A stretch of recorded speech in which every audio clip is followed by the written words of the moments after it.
Hi everyone, we'll see some of the latest AWS news. Starting with contact lens free trial.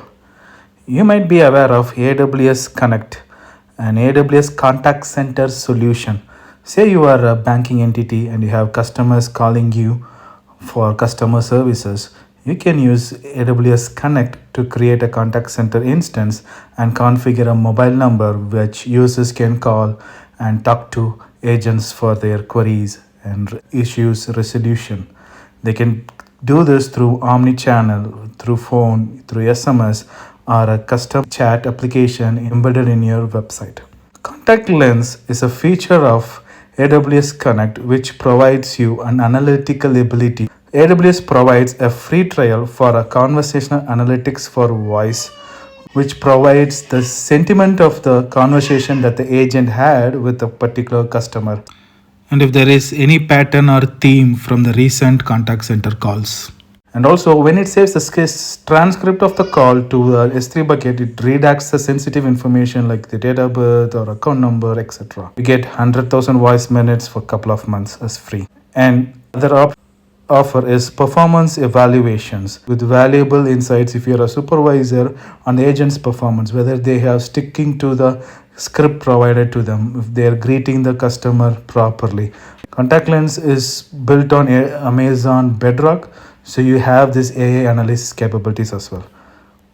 So you have a 30-day free trial for that, and this is some of the graphs that you might get with Contact Lens. You get the customer sentiment, whether it is negative or positive, and also this is a talk time, how much time the agent conversed and how much was the customer, all this analytic purposes you'll be able to. So if you're a AWS Connect customer, you might want to try this Contact Lens. Up next, we have this new SSM recommendations in AWS chatbot.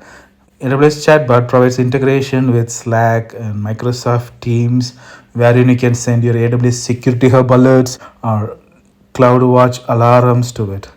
And now there are 20 additional SSM automation document recommendations that comes as your contextual action buttons.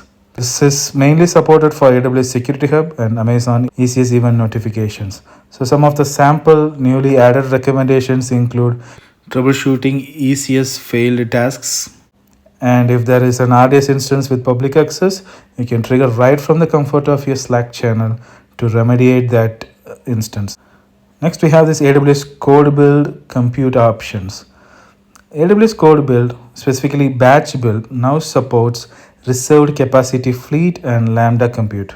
AWS batch build is something when you have more than one builds and there is an interdependency between these builds, and that can be run now using either Lambda compute or reserved capacity fleet.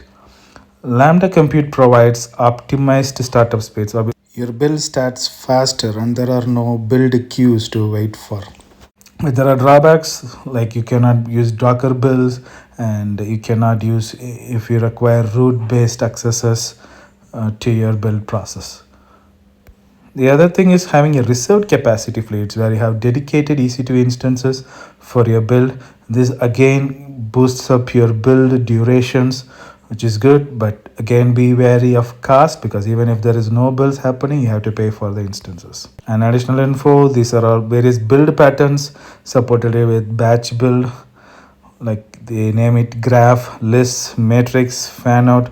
For example, if you see build matrix, you can have separate builds for Windows and Linux running parallelly, and also for x86 and x64. The diagram is self-explanatory.